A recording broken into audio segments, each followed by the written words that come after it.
Obviously, a very hard-fought game. Oregon did a good job applying pressure to us for the entire game. We had our chances down the stretch and didn't capitalize on them. And when you have that small window against a good team like Oregon, you got to jump through it or it can close on you, and it closed on us in the overtime. How tough was it just to handle their big guys? I wouldn't say it was tough. I thought our ace. I haven't even looked at what Woods ended up with. 7-16, he had a pretty good game. We didn't want the rest of their guys to go off on us, but obviously he played well. Down the stretch, Kazemi, I think he was 0 for 2 at halftime, something like that, but in transition, second half, offensive boards, he really came to life. Made some big plays for him.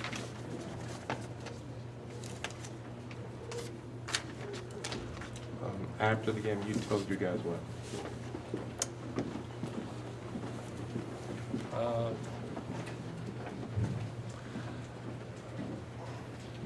Didn't know if this was our last game or not.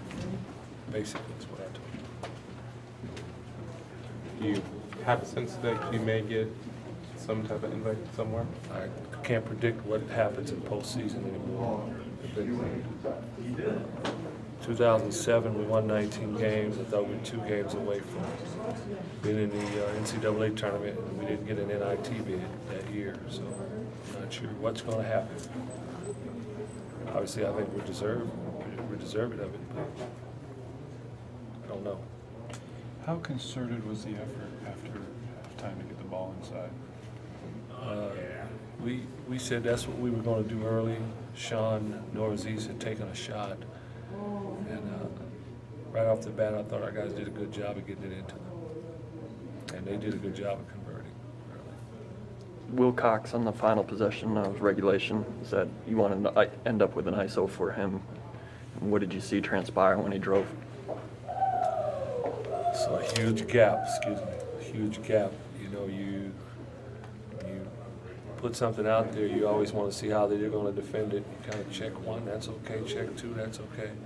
All right, it's exactly the way we want it. We got it there, and we just didn't get it up to the basket. But that's what we wanted to do. We wanted to get him with an isolation up there. He could go to the basket, draw a foul. So that's why, I mean, we certainly had our chances there. And just the series with Oregon, just why has this been such a tough matchup this season? Number one, they're good. They were a weekend away from winning the league. We were 6th place finish. They're a good team. They were better than us this year.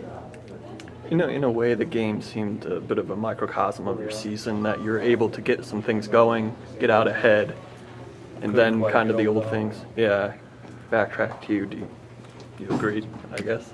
Yeah, just couldn't get over the hump. And I'm speaking, I hope our season's not over. Still hope we have a chance to play, but that's kind of how we've been this year.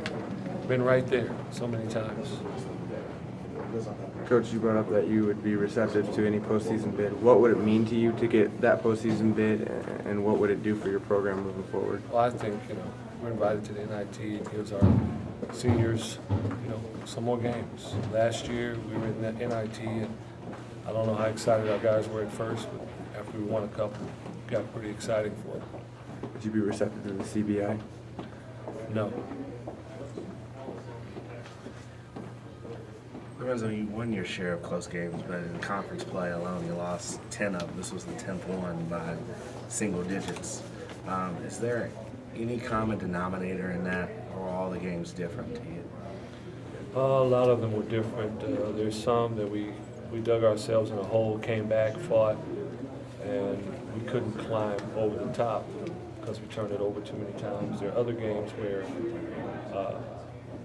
we defended, our opponent shoots under 40%, and we did the same. We just couldn't make shots.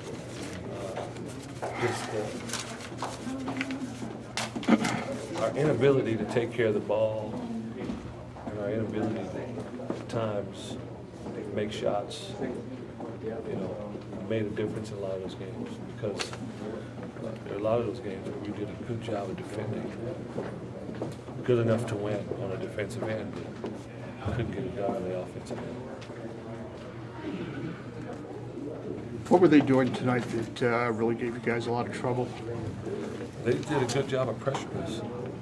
You know, we still shot 45%, but they did a good job of pressuring us and getting up on our wings and trying to deny the ball. It made it hard for us to get into offense at times.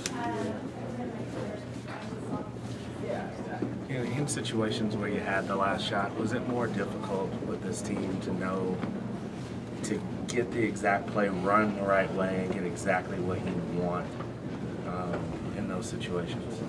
I can just say this. There's sometimes you're at the mercy of who you can put in the game at the time, due to foul trouble or something like that.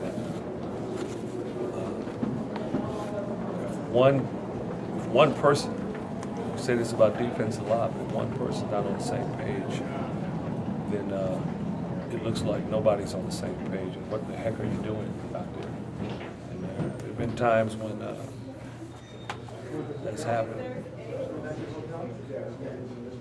That falls on me. You can't go out there and, even though you think we go over in practice and go over in a timeout, and as they're walking on the floor, we say it again. Maybe there's something else you got to do. You got to be able to find that. You got to be able to get the most out of your players, the most out of your team. So when there are deficiencies, you got to find a way to cover up those. How do you think going to overtime changed the tenor of the game momentum and the whole vibe? Sometimes you can go into overtime and feel like mentally, I can't believe we're going into overtime. We had this. You can go out sometimes with that approach and not recover. You got to go out where this is not over. No way we're going to lose it now. We have 5 more minutes.